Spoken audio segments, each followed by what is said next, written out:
Bismillahirrahmanirrahim. Assalamualaikum. Perkenalkan, aku Ella Zia. Dan di video kali ini aku akan ngobrolin masalah jerawat.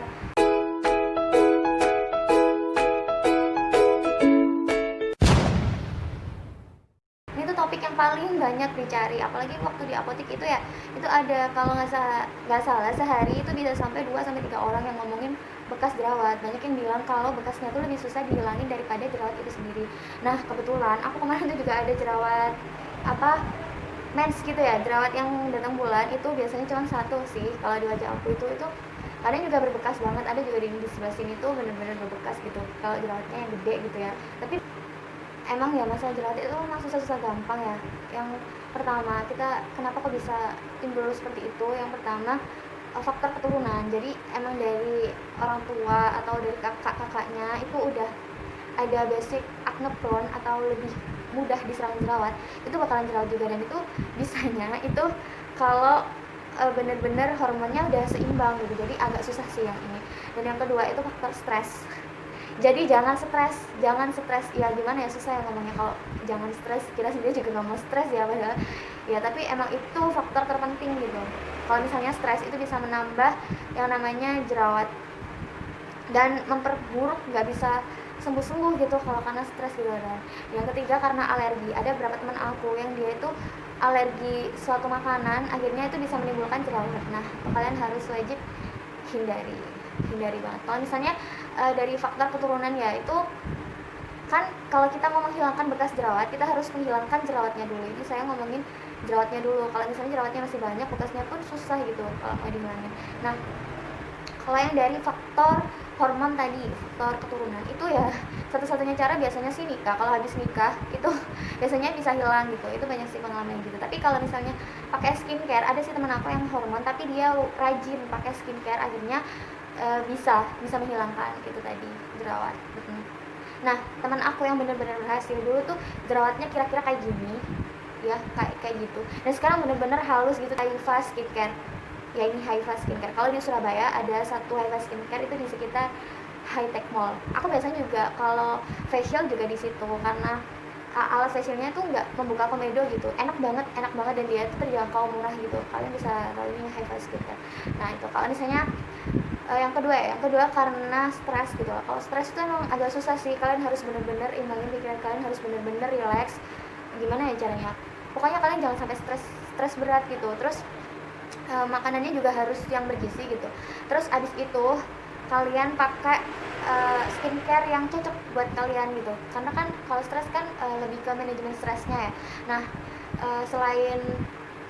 selain skincare yang cocok, kalian juga bisa pakai ini Vitasit, atau aku biasanya pakai Teraskin yang HTMH. Nanti aku bilangin ya, aku tulis di bawah itu HTMH itu singkatan dari apa nanti.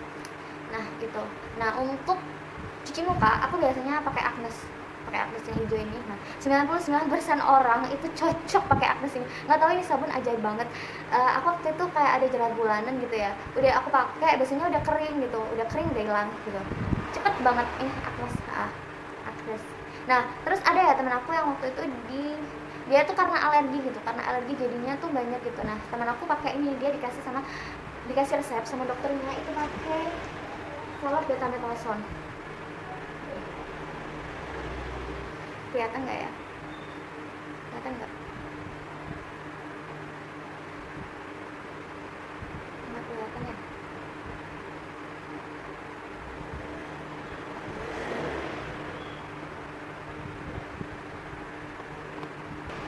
Maaf ya, karena kamera aku susah fokus. Kalian cari aja di Google ini betamethasone.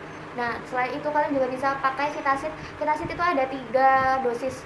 Yang pertama 0,25, terus yang kedua 0,5, dan yang ketiga 1 0,1 0,25 0,05 sama 0,05 0,025 sama 0,1 ya, kalau nggak salah kayak gitu.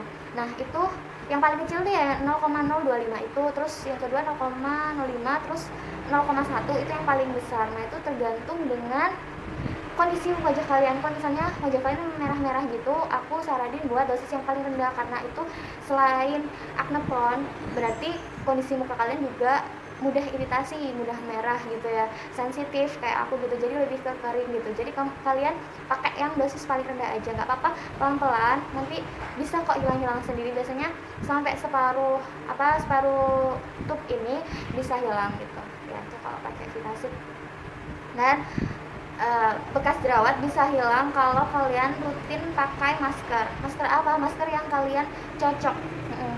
Bisa Sigmas, tapi aku lebih saranin ke yang handmade gitu ya, kayak yang masker organik gitu, karena dia bener-bener bisa apa ya, bisa nge-scrub gitu, apalagi kalau ada bokeng-bokeng itu insya Allah bagus. Terus ada mbak aku yang lain itu juga pakai masker spirulina ini, dan masker spirulina ini bener-bener ampuh loh, kalian harus beli yang ori. Ada kok banyak kok ciri-cirinya di Shopee itu juga banyak, kalian bisa kok insya Allah bisa bedain yang ori sama yang enggak. Biasanya kalau yang ori itu harganya agak lebih mahal dan ada mereknya gitu. Kalau yang ori yang biasa tapi enggak, walaupun ori sama enggak ori itu sama aja berhasil kok, maksudnya apa ya, lebih berkhasiat gitu, sama-sama berkhasiat tapi lebih berkhasiat yang ada mereknya gitu.